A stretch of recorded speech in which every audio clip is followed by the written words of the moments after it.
to Too Many Hats Podcast with your hosts with the most, Tony and Lavelle. Every morning from 8 a.m. to 9 a.m. We also have Queen Watkins with Clock Dead. Tune in with us and have a great time. Let's talk about it right here. Too Many Hats Podcast.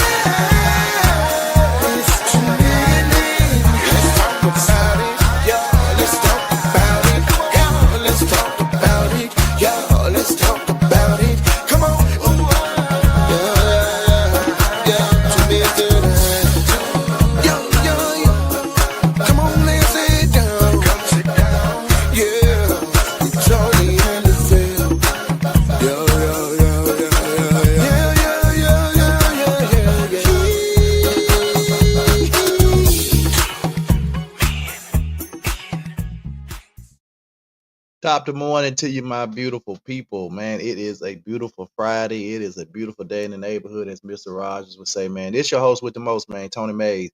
And we are coming, man, I got so much to talk about today.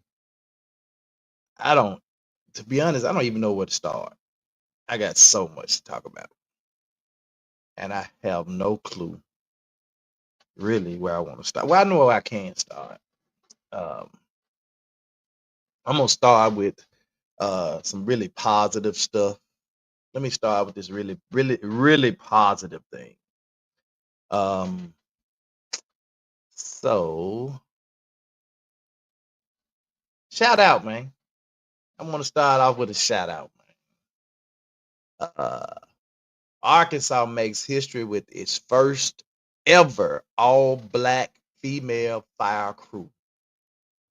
They got an all-black female fire crew in Arkansas. They made history for the first all-black first ever all-female black fire crew. So shout out to them, man.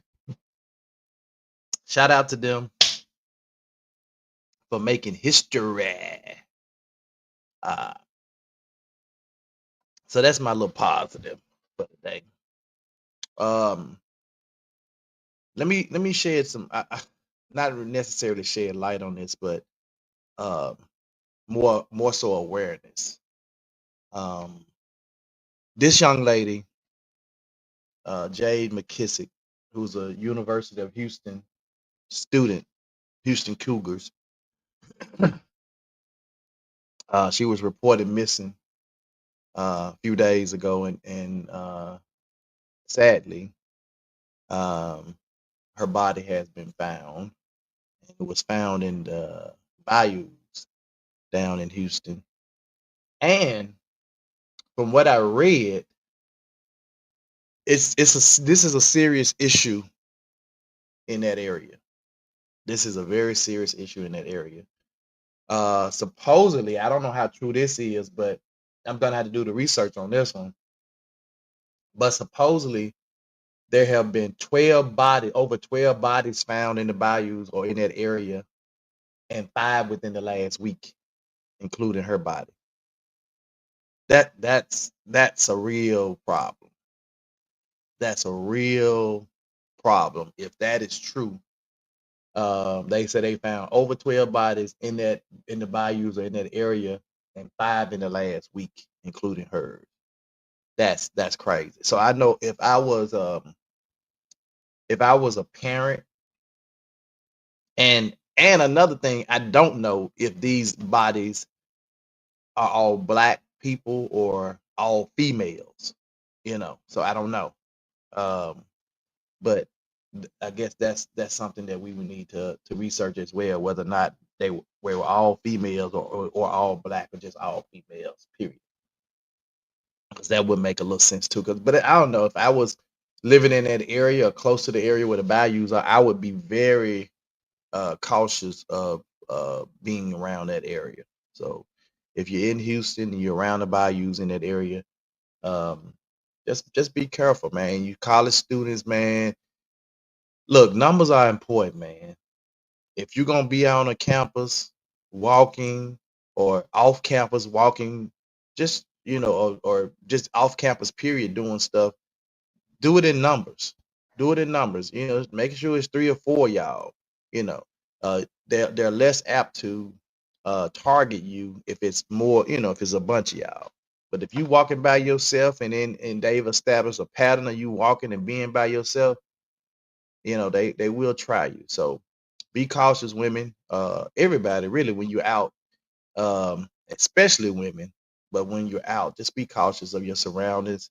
Try not to be so inundated with your cell phone and what's going on your cell phone that you're not paying attention to your surroundings. I tell my wife and daughter all the time, y'all just make sure y'all pay attention to what's going on. One thing about them is generally when they're out, uh, they don't really be on their phones like that, uh, especially coming out of stores and all that stuff. So that's a good thing. But pay attention to your surroundings. Good morning, Azon. Good morning, Zoe. Pay attention, women, to your surroundings. All right. All right. So we done talked about our shout out to all Arkansas uh first ever black female fire crew. Shout out to them. And then we've highlighted, made awareness of what happened to Miss J. McKissick, University of Houston Cougar student who was found unalive in the bayous. All right. All right. Let's, again, this is Freestyle Friday, and there's so much like going on. Um, and I think this whole Jimmy Kimmel thing with the freedom of speech has stirred a whole hornet's nest, walt's nest, hornet's nest, whatever you want to call it, stirred up a hornet's nest. And people are now like questioning whether or not freedom of speech is really freedom of speech anymore. Um, I've seen where, and I know they've been posting this today, where they was talking about Stephen Colbert and Jasmine Crockett are going to start their own late night show, and I've read that this was something that right after Stephen Colbert was they concluded his late night show back in May or June, whatever it was. This came out then, and that whole thing was debunked back. I saw an article August the 23rd where they said that was untrue, and so now they're bringing it back up again. They're saying Jasmine Crockett and Stephen Colbert are gonna start a late night show, and everybody just running with it. So I don't think that's true at all, because it's already been kind of debunked back in August that they weren't doing that. Um, it's a lot of people starting to come forward about Jimmy Kimmel, just kind of in support of Jimmy Kimmel, and a lot of actors and different people. As a matter of fact, I don't know exactly how true this is either, but the guy that, what's the story? The show. Um oh, there's a very popular show. That's on Disney anyway, that said that he's apparently saying that he will not um work with Disney until they bring Jimmy Kimmel back.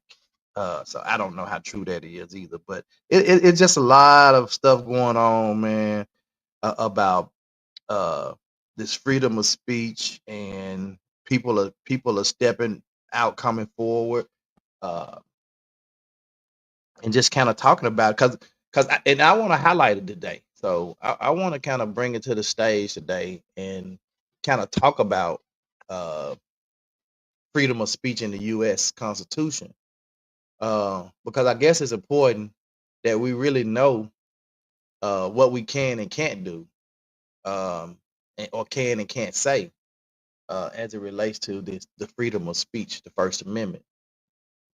Azon said, "I'm just exhausted. I'm getting away, just like you do, shaking my head. I'm getting out of the state." Yeah, man, it's just different right now, man. We're living in a little different time, but I don't. I think that's kind of what they want us to do too, though, Azon. If I'm gonna be real and honest, I know sometimes we just, for me, I'm like, I'm just tired of the foolishness, man. I'm just, I just want some peace. But I think the whole idea behind them doing a lot of what they want to do is to kind of encourage us to get away, run away, go on back to wherever somewhere else, because their objective, as they keep saying, is to make America great again, you know, and their idea of making it great again is us not to be a part of it, you know, at least, anyway, that. Good morning, Pops. So freedom of speech in the U.S. and the Constitution, man.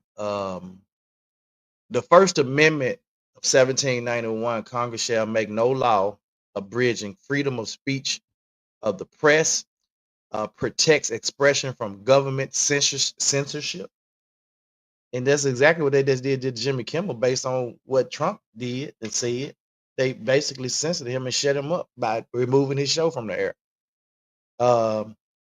Core to American, it's supposed to be the core to American democracy. This First Amendment freedom of speech is supposed to be the core to American democracy. It applies to all levels of government. It covers spoken, written, and symbolic speech. Um, I don't want to talk about that flag burner. Extends to unpopular or offensive opinions. Does not protect from private consequences, employer discipline. So we know we've been hearing a lot about that. Employers have been terminating people because of them getting on social media saying certain things. People were speaking out about Charlie Kirk and their employers fired them. So this does not prevent private consequences. There are consequences. And so this don't protect you from it. Just because you mess with my freedom of speech. Well, amongst private employers and all that stuff, institutions, this don't protect you under that. It's telling you it don't protect you from private consequences. If your job fire you because you done went out there and had a rant on social media, whatever it was, you can't, ain't nothing you can do about that. Democratic safeguard. These are the pros. Democratic safeguard, you're able to kind of criticize the government in that arena. Marketplace of ideas, truth emerges from debates. You're welcome to debate people about issues or whatever. Civil rights and activism, abolition, suffrage, civil rights movements. All of these are pros of freedom of speech, right? And I think, I don't know how many of you have actually seen the Jimmy Kimmel, what he's supposed to got in trouble about. But as far as I can remember, y'all, these late night Johnny Cars, all these late night shows have been poking at presidents, man, for decades. All these late night shows and different shows and stuff have been poking at presidents and making jokes and stuff of presidents for decades. And that's all I saw him do was make a little joke about the president not really caring or showing his care when they asked him about, after the Charlie Kirk situation. They was asking him how was he feeling, and he said, "Oh, I'm feeling great." And blah blah blah blah blah. Can't y'all see we building this new infrastructure? Construction is going on that's been in the work for over 100 years, and we're building this new ballroom that's gonna be fantastic. He went and he ain't talk. He ain't say nothing about Mr. Kirk. He went in and talking about how beautiful the ballroom and all that was gonna be. Rodney says, I have to research and see, but Facebook and other social sites may not be what's called a traditional public forum. That means that on these platforms, there may be limits to your speech. That's why you can't search certain words on here without. Well, that's because it's a private. It will fall under that same auspice as private institutions or private sector, but like it doesn't protect you from private uh basically, scrutiny.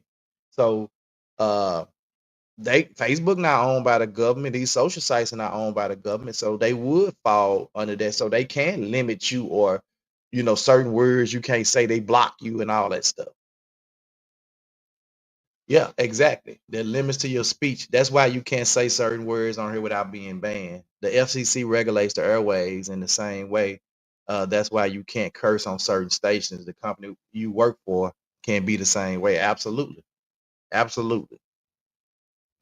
But it's just the boldness um, of some people.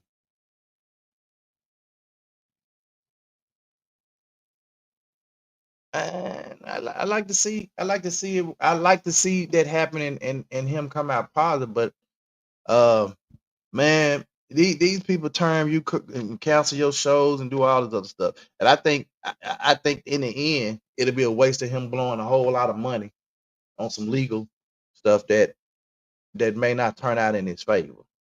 And my thing is, if you got money in this day and time, you might want to try to hold on to some of it. And I'm pretty sure Jimmy Kimmel have made some money over the years. He made money. So, um, but yeah, so the pros: democratic safeguard, criticize government, marketplace of ideas, truth emerges from debate, civil rights and activism, about abolition, uh, suffrage, and civil rights movements. Uh, it protects minority viewpoints, even if unpopular. So you can have some viewpoints and perspectives that's really unpopular, but it still protects you from it. Limits government power, prevents censorship. I do believe in the case of Jimmy Kimmel, like that the government was part of the reason where or what because they trying to say, well, he didn't have good. I mean, but what late night show gonna have? You get some people be up late night. Well, I don't be up late night like watching all that stuff. So when I see clips of Jimmy Kimmel and Colbert and all them other people, man, it's because I just seen them on some social media site or something like. Because I don't be, or I just happen to do be up late one night and just happen to go by and see them talking and pause for a minute before I go on to something else. But I don't pay attention or watch them a lot. So, but from what they say, that the ratings weren't that great on these night. But I mean, it's because it's not a prime time television show. Prime time is when you expect for all the ratings and stuff to be really high. Not really. You can have probably a good late night show, but I don't think you would have ratings out the roof for a late night show. You know, unless you was freaking Johnny Carson or something. So I don't know. But limits government power, prevents censorship. It encourages civic participation, empowers citizens. Um, but again, so you can be out and maybe share your viewpoint on the government and all that stuff, on an interview or something. But that doesn't mean because so your job sees that you're making this interview and they don't agree with the thoughts that you just expressed and they let you go. And then you out here saying, man, my freedom of speech is protected. And they already told you, let me go back to that other slide, that you're not protected uh under private, it does not protect you from private consequences, you know. And so you can be disciplined or termed from your private employer because you made some public um you know I don't know, whatever, towards the government or whatever. Right? It takes folks who are brave enough to fight back in order to stop it. Y'all may remember when C-19 was around and they were getting on comedians on what uh they can say, and folk like Dave Chappelle stood against and shut them folks up.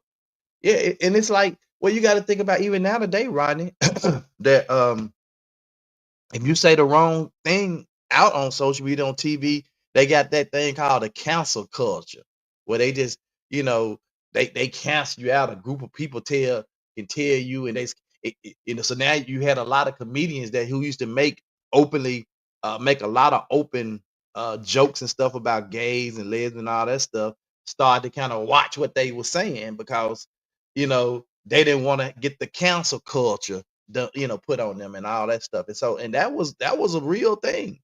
People was literally, when you had a lot of people support you, and then other people saying, I don't want to go against the grain, so I ain't gonna support you because they saying they ain't, it creates a kind of a trickle down effect, and it can put you in a situation where I was listening to, well, I wasn't listening to, I was looking at a story about Simone Biles. Simone Biles, Charlie Kirk mentioned, I think that was back in 2021, that she was a disgrace. I think he said she was a disgrace to the U.S. and all that stuff. And the girl said that scarred her. That scarred her for a long time, and all the criticism that came with that people that was, I guess, following Charlie Kirk, that was listening to Charlie Kirk and stuff like that. And she got a lot of criticism and stuff from that. And so she's now speaking out about it now that Charlie Kirk has passed. She's speaking out about it. Yeah, Azon is definitely not as strong as it was. That cancel culture is kind. I do feel like it's starting to kind of phase out because I don't think it has the traction that it once had, and I think it's like Rodney said. You got a lot of people who start to be bold and brave and saying, you know what, man, y'all ain't gonna look. You ain't finna shut me up, you know. And a lot of people are coming forward and talking, and so I definitely appreciate those who are coming forward. I mean, because it does take people to be bold and come forward and share, uh, their experiences and what they feel, uh, so that many of us won't be, because everybody just don't have that boldness about them. Everybody don't have that boldness to just sit back and just kind of take uh whatever everybody else throw out to them. He said exactly. Dave and Kevin Hart and Chris Rock, some more Keaton said F cancel culture. These are jokes, and told folks to sit they sensitive ass down somewhere and shut up. Or just pull away from that.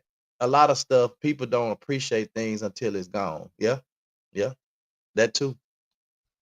That too. A lot of people definitely don't appreciate um stuff until it's gone. Till you don't have it. It's not there for you anymore. Corey Holcomb, I think him and Dave Chappelle kind of on the same level as it relates to like F the cancel culture. Corey Holcomb will say whatever, and he don't care. He'll tell you, I don't care. He will say it. And maybe that's the reason why. Maybe that's the reason why some comedians don't ever reach levels that other comedians reach, because some of them be just as funny as some of these people that have reached these pivotal platforms. And I don't, because some of them that's up there, I'd be like, they ain't all that funny, and they ain't really no great actors. And then the people that's down here that's funny as heck, not getting those same opportunities. And I think that's where they always talk about that a lot of these guys that are up there are gatekeepers, and they keeping other people from getting up there. Now, I don't know how true that is because I don't work in that industry, but I do believe that uh that could very well be an issue. Pop said people get tired of getting put down and lied on. That's for sure.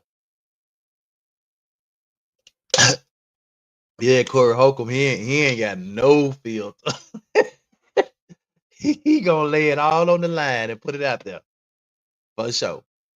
Let's keep these slides going. So there are some constitutional limits, and here are some key cases that you guys can go back if you want to look these up yourself. But here are some cases that that kind of talk about those constitutional limits. Schneck versus U.S. 1919, clear and present danger test. Brandenburg versus Ohio 1969, incitement of imminent lawless action.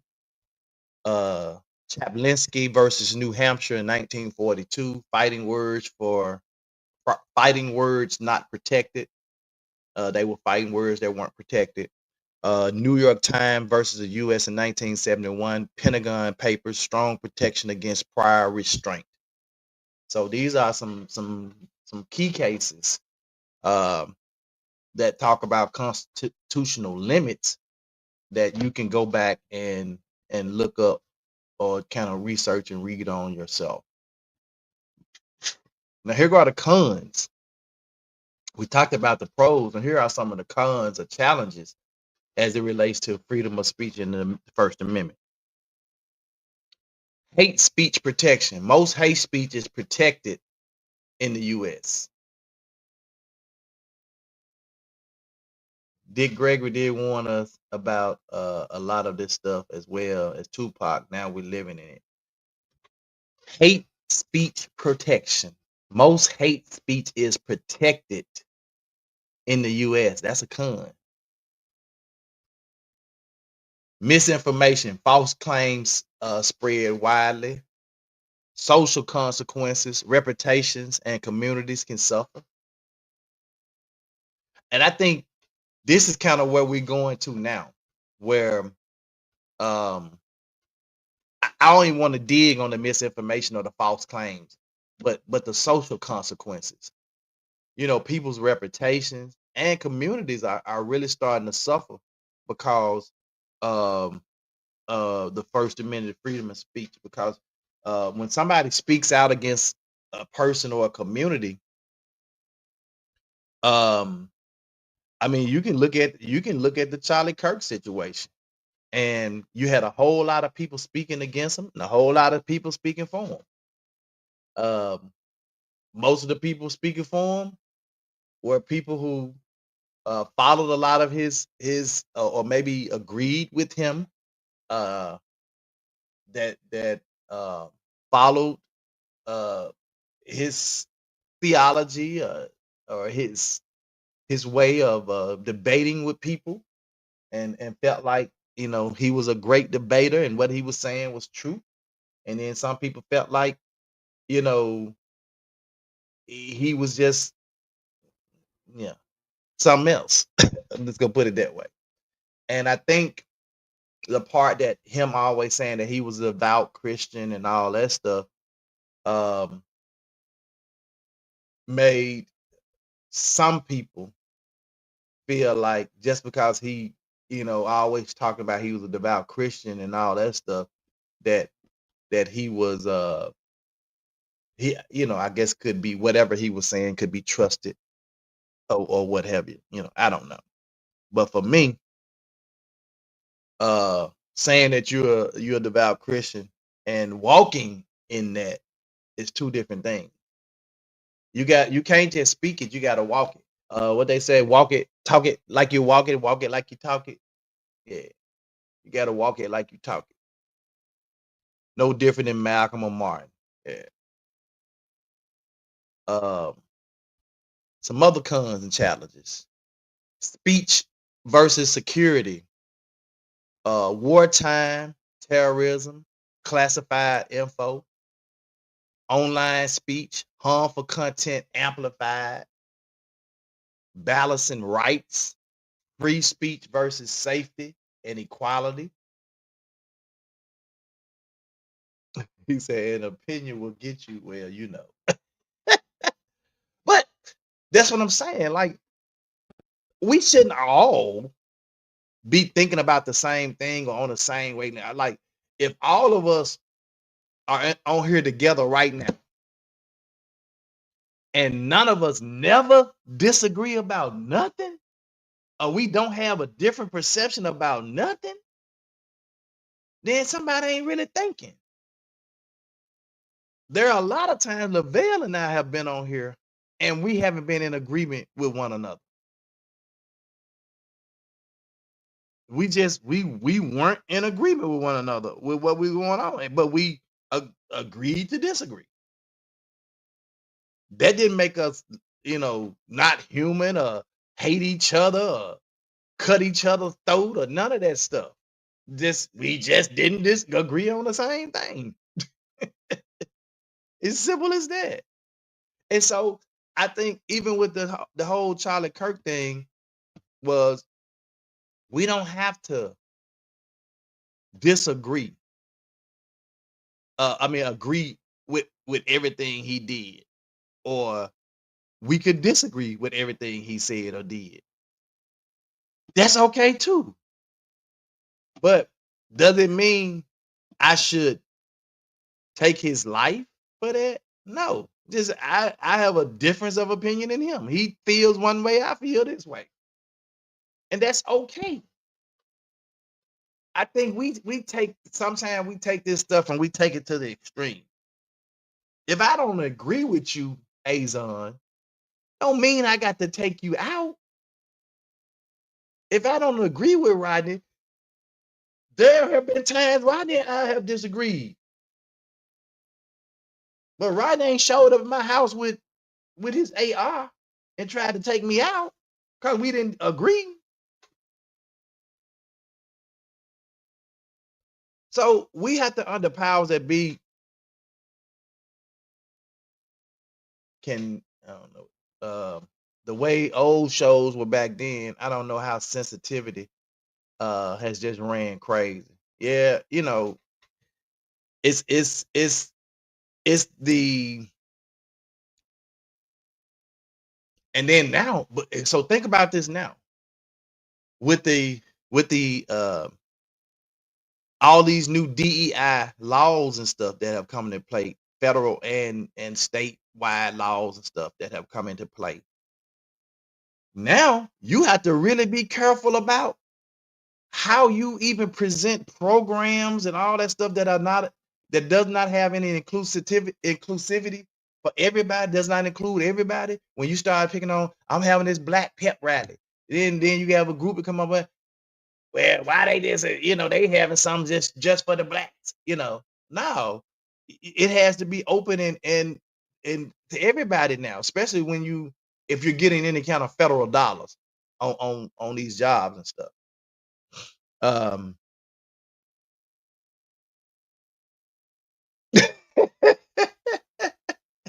Rodney said we good. I still said to them, we appreciate that. We need them tents, man. We need some more tents right now. We ain't nowhere near our goal. We need some tents. Lavelle said he'll be on in a minute. The government can never control how everyone thinks, right? But I think, man, it is so much going on right now. Boy, it's so much going on. Like it is so much. And I think if you think about all these different directions, all this different stuff that's going on, somebody you got to be sitting back thinking, all this stuff can't be going on just haphazardly. Just all this different stuff going on. You got freedom of speech being challenged. You got, National Guard being deployed. You got, people coming up missing places. And it's come on, man. This stuff ain't just haphazardly happening, man.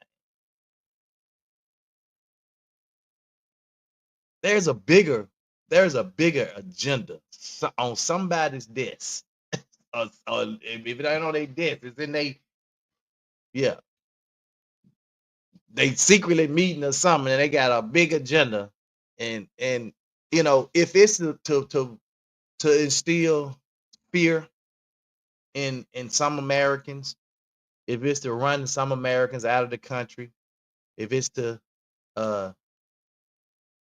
take more power and be in power or be in power longer or forever, whatever it is, man, it's definitely a bigger agenda going on.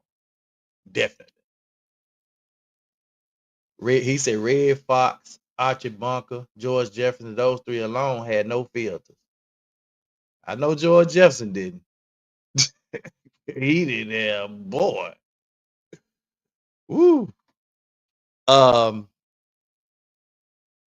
so here are some of the modern debates that's kind of going on around free speech and the First Amendment. One debate is, should hate speech be regulated? Uh, absolutely. Absolutely. Um,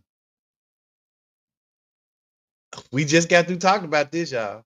The role of social media and the council culture. These are some debates. The role of social media and the cancel culture. Them officials just up there pushing buttons like 3-year-old playing a video game. But I think it's very methodical. I think it's very methodical. I believe that either 45 is a puppet, or he's so far gone on just trying to create havoc, and the havoc that he's creating is aligning with their agenda. So they're saying, "Oh, he right on time with our agenda. So let him do what he do." One of the two is true. He's a puppet. Either way, he's a puppet. He's a puppet that he know he a puppet, or he a puppet he don't know he a puppet. One of the two. He know or he don't know, but it's both. Yeah, yeah, Azon. Yeah. Um, and the conclusion is the First Amendment is the cornerstone. It's supposedly the cornerstone of democracy.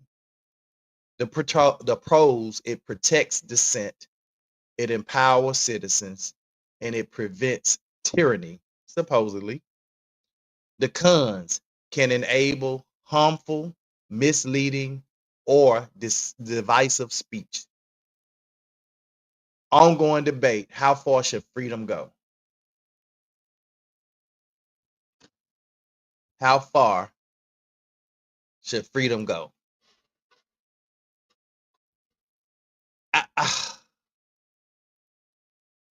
When I tell you, like, there were, I opened up Facebook this morning. I was like, God, what is going on? But it's mostly, um, it's a lot going on, right? It's so much again to try to unpack. Uh, and I guess this is why I'm so, like, when it comes to um just looking at funny stuff that's funny and keeping me, I love to watch. Like, when I'm watching movies and stuff, I love funny stuff that keeps me laughing and stuff like that, because I think it takes my mind away from all of this foolishness that's going on right now. And so even even when I go through social media, I try to scan past a lot of negative stuff and go through stuff where I see people laughing or something that's funny, and I try to kind of, you know, jump in on that, you know, because that's what's kind of keeps me, you know, grounded and going, so to speak. But You it's caught it. it's it's crazy out here, man. Like they still talking about Charlie Kirk. They still talking about um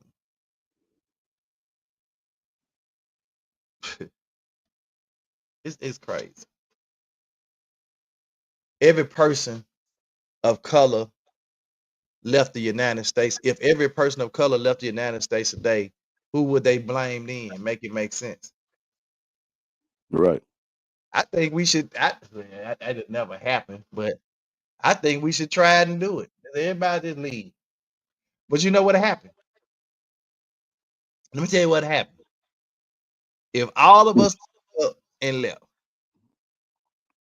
this is what happened. First of all, they and if we take all our money and go somewhere else and leave, their financial system will probably collapse. Yeah, we the number one consumer. We want to buy everything. All the folk that do the work is us. So who gonna do the work for all these big companies and stuff? Mm-hmm. Man, they will be screwed. But so this goes back to the video that I played yesterday with Senator Eric Schmidt in Missouri talking about if America is for all people, then it ain't America. Then he is delusional. If he think that they can get rid of all of the black, brown, Asian, everybody that ain't like them, and then America would be cool. It wouldn't work. He said we left for a week, it would impact them. Man, yeah. That's what I'm saying. Everybody needs to just pack up, man. Everybody pack up and go out the country. Go out the country. You might actually like it. Go to Africa. You might actually like it. I love it. You see what they're doing for Jimmy Kimmel? They straight 1 million people have accounts of Hulu, Hulu, Disney, all of them, yeah. Yeah. Running. I talked about how we have to be, other countries have to be sitting back looking at us. You know, I'm talking about other companies that are in power, sitting back just really laughing at us. I do like all the fact that all these actors and stuff that Jimmy Kimmel and Colbert and people like that have impacted their lives are speaking up and saying, hey, this dude was A1. This was my friend. I stand with him and all that. You know, so they all these actors are coming forth and saying that, you know. But I know you had a video you want to play, so I'm gonna do that before we clock the T. Okay. It may be too long. It's about 10 minutes. We'll get to the gist of it. When you feel like we need to stop it, we'll stop it, because you're gonna say something that's gonna kill you're gonna cringe. You're gonna be like, dude, this is all I've been saying. So here we go. Y'all forgive my tardiness too, man. So they want me to talk about this boy, Charlie Kirk, who got shot in Utah. Him getting shot in Utah makes him, I believe, American number 18,533 who got shot in the U.S. this year, shot and killed. And I think that there were 3 more people who were killed, shot and killed in Colorado, just over the mountains, within hours of his shooting. And all the flags in America are going to fly half-mast, not for those 18,335 other victims, but they're going to fly half-mast for Charlie Kirk. That's just an observation. You can do with it what you will. I'll be honest, when I first heard that he had been shot, I made a joke about it on X, because frankly, I'm just as used to theatrics coming out of America as I am used to gun violence coming out of America, and I thought that theatrics seemed more likely in this case. But when I did learn that he died, I deleted my post. I deleted it out of respect, not for him, but for the severity and for the solemnity of the judgment that he has now proceeded to. Because everything that he ever said and everything that he ever did that harmed anyone, well, he's going to answer for that. He's going to answer for that right now in his meeting with Allah subhanahu wa ta'ala. And the heaviness of that meeting is disturbing to any of us who believe in it. But we'll talk about it. Let's start with the obvious, okay? First, I'm not going to feign grief or feign mourning for this person.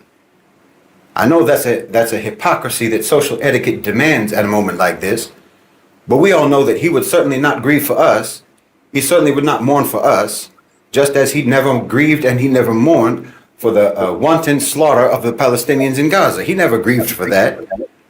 And for myself personally, as a Muslim and as a critic of Western so-called civilization, I know that Charlie Kirk himself would most likely have officially anyway considered me to be his enemy. And as far as I'm concerned, any man whose enemy mourns him when he dies, well, he wasn't doing his job. And I don't think it can be said about Charlie Kirk that he didn't do his job, which is to say that he never did anything and he never said anything in his public life that would make me mourn his passing, just as I hope that I will never say or do anything in my public life that would make my enemies grieve for my passing. They should be happy when I die. Enemies are disturbed by each other's presence, not by each other's absence. But let me also be crystal clear about this. It doesn't make me happy either. I neither mourn nor celebrate. Neither of those reactions is appropriate, in my opinion. Whoever pulled that trigger didn't do it for me, and they didn't do it for you. Right. I don't even see them as being on two different sides. They didn't silence Charlie Kirk. They amplified Charlie Kirk. The power structure never cared about that boy. They used him. And he's more useful to them now than he was the day before. He's more useful to them dead than he was alive. Listen, you don't defeat someone like this, someone like a Charlie Kirk, a tool like him, by letting that tool mold you into exactly what they want you to be. That killer didn't deliver justice. If you think they did, he didn't. He delivered to the power structure an even more enhanced weapon. He made a mediocre, but dangerous and polarizing figure, Charlie Kirk, into now an impeachable icon for the very fan base that he most likely despises. And he made criticism of Charlie Kirk's ideas. Now it's disrespect for the dead. This is not resistance. This is a gift. This is a gift to the very security state that he probably thought he was attacking. Now it's stupidity. Or maybe, as the conspiracy theories are already speculating, what actually happened was just a purge of an expendable asset to create a more powerful symbol. Oh, they'll use his death. Oh, how they will use it. They will use his death to paint every dissenting voice, every cry for a more just world. They'll paint it with the same bloody brush. They're going to use his death to avoid once again ever having to look in the mirror. They're going to hold Charlie Kirk's body up as a shield against any examination of the society that created him. And the society that we can get on with it later on, but Doc, man, you need to send me that video. I need to listen to that video in its entirety. You need to send me that video.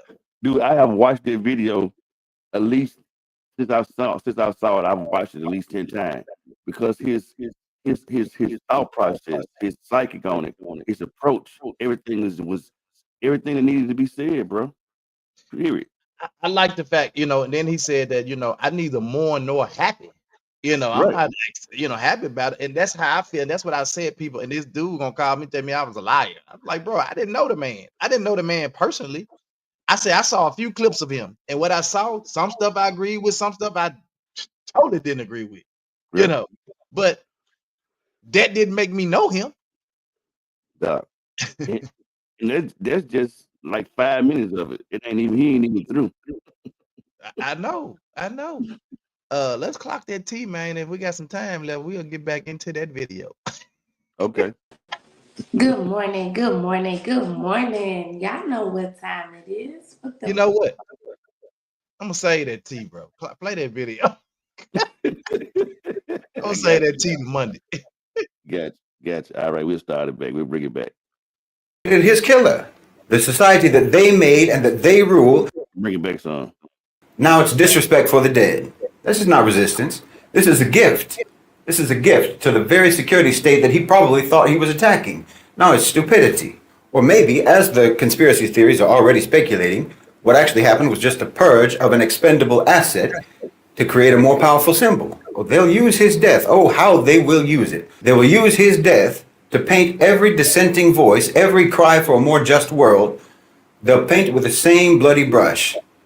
They're going to use his death to avoid once again ever having to look in the mirror. They're going to hold Charlie Kirk's body up as a shield against any examination of the society that created him. And the society that created his killer. The society that they made and that they rule, and you didn't do anything now but strengthen their hold on that society. They're going to use his corpse as a pulpit to preach from. And you just validated all the lies that they're going to be preaching. You understand me? Because listen, the truth is the Charlie Kirks of the world are not the enemy.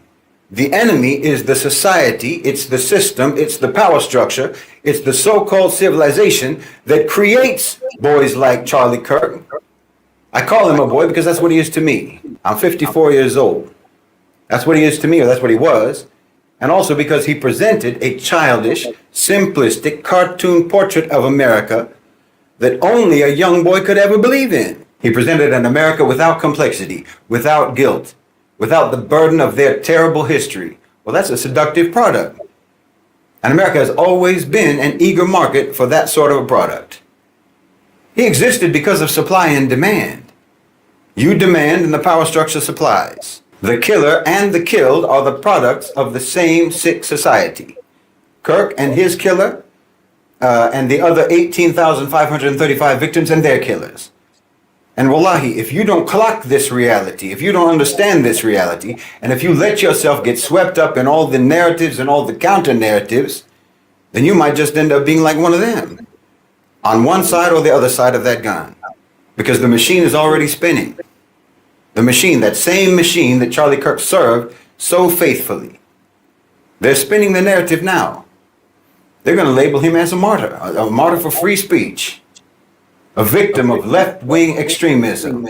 And they're going to use his death, they're going to use it to demand more surveillance, more censorship, more policing, more militarization of the police against their opponents, more police powers. They're going to use his blood to sanitize his ideology and to legitimize every poisonous thing that he ever said. And some of you are out here cheering about what happened. Well, you're fools. Why, when you celebrate, all you do is elevate and strengthen their narrative. Charlie Kirk was not an outlier. He was a product. He was the logical output of a system that's designed to generate exactly what he was. Like I said, he didn't create the demand. The demand was already there. He just exploited it. He sold a fantasy, like I say, a fantasy where all of the problems of modern America, economic decay, economic despair, cultural displacement, and cultural unrest, political powerlessness, these are all not the inevitable results of late-stage capitalism and a dying empire. No, it's all the fault of immigrants. It's all the fault of minorities, of wokeism, some internal enemy that's not in power. Well, now he's been killed. And his death is going to be used to service that same system. The security state benefits, the politicians that he supported benefit, the media benefits because they get endless hours now of content, of debate, of fear-mongering, of polarization mining. You understand me? The entire apparatus of control gets a massive boost. His killing was not an attack on the system. It was a gift to the system. You didn't extinguish a fire, you just scattered the embers and made it more dangerous. The individual who pulled that trigger, their motives are irrelevant. It doesn't matter if they saw themselves as a revolutionary or they saw themselves as a vigilante.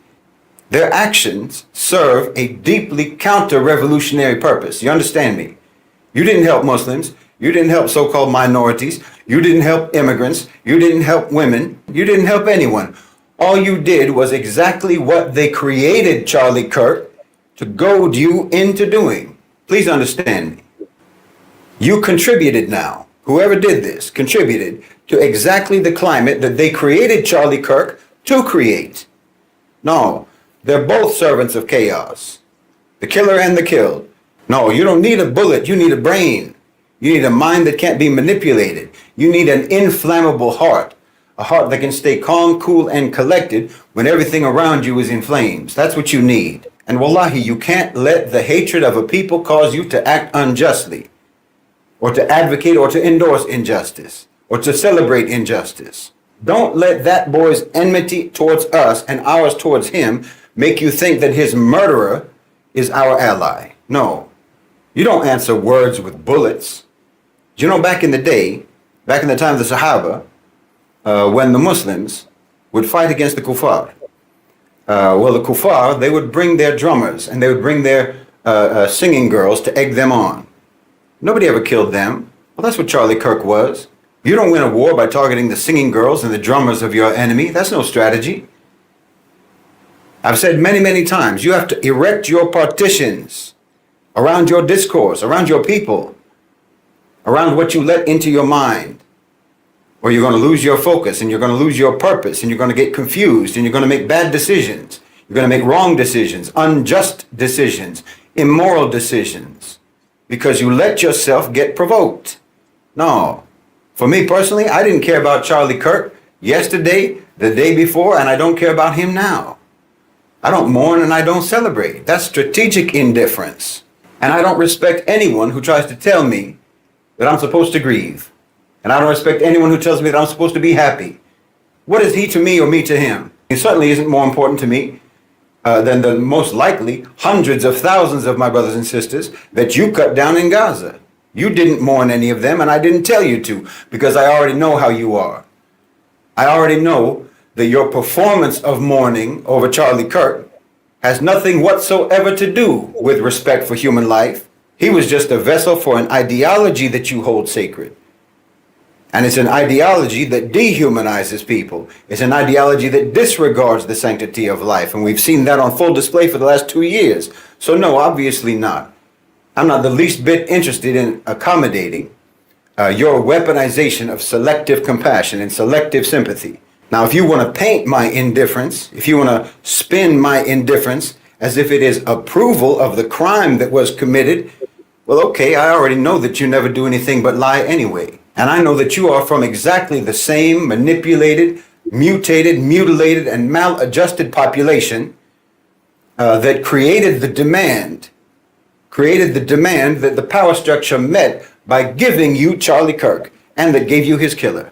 Meaning you're just part of that mob in America, that same collective monster that's responsible for the American genocide of the indigenous people, that's responsible for genocides in Guatemala, genocides in Bangladesh, in Iraq, in Cambodia, in East Timor, in West Papua, and in Gaza. And you're the same collective monster that's responsible for every atrocity, every heinous crime that your country has ever committed. As far as I'm concerned, you poisoned Charlie Kirk's mind before he could even have a chance at a decent life, a moral life. And you poisoned the mind of the one who took the life that Charlie Kirk had. So spare me your counterfeit moralizing. No, you turned your country into a psychological and a spiritual torture chamber. Wow. And then your country turned the global south into a physical and an economic torture chamber. And now that system, that same system that you're serving, is turning inwards on you now. I told you that political violence, division, and terrorism, and civil unrest, and turmoil, I told you all this was going to be coming home. Why? Because that's your business model. That's your business model. And you're the only market left to vanquish. And the more you give yourself up to all these twisted, polarizing, hateful narratives, well, all you're doing is playing along with your own demolition.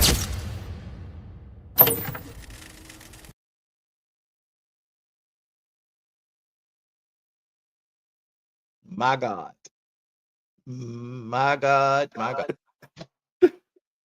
Dude. And look, check this out, bro. They said they're going to make his birthday be a national day.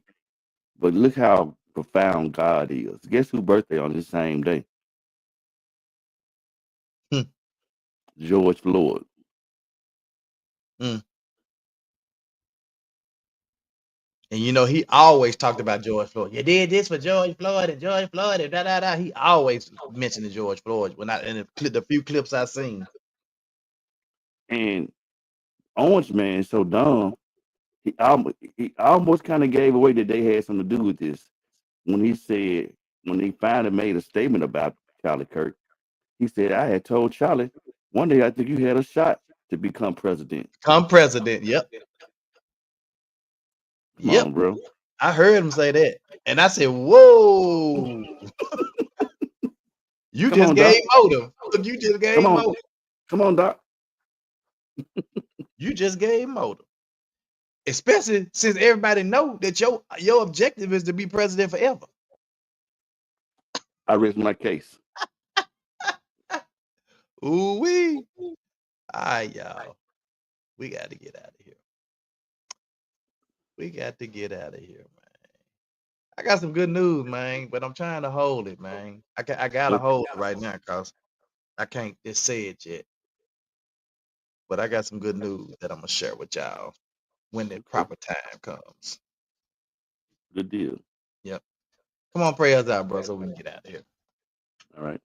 Lord God, we thank you for this day. We thank you for just waking us up this morning, Lord God. Thank you for being in our right mind in this crazy, chaotic thing that you've put us in called this world. And we know that you will keep us in perfect peace while we're in this world. And we ask you to continue to protect our minds, protect our families, protect our loved ones. Uh, just protect our well-being, Lord God.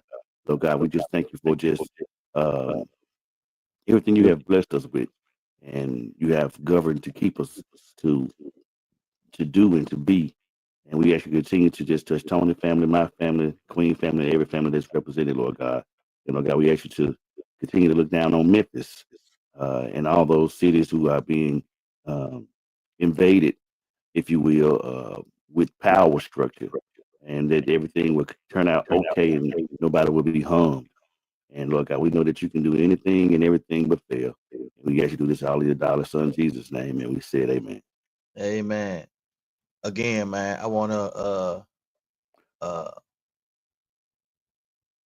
wanna remember, man, Miss J. McKissick, man, the University of Houston Cougar student, who they confirmed that she was missing. That they confirmed they found her unalive in the bayou. Oh, So, wow. again, thank you guys so much for tuning in. We appreciate you guys. We I gotta say happy birthday to my namesake. Lavelle turned 19 today. So happy birthday, little Lavelle. happy birthday, Lavelle. Yeah. Appreciate that. Yeah, man. We'll see y'all Monday, man. Same bad time. Same bad place. 2 Men in Hats. Let's talk about it. It's the 2 Minute Hats podcast with your hosts with the most, Tony and Lavelle. Every morning from 8 a.m. to 9 a.m. We also have Queen Watkins with Clock Dead. Tune in with us and have a great time. Let's talk about it right here. 2 Minute Hats podcast.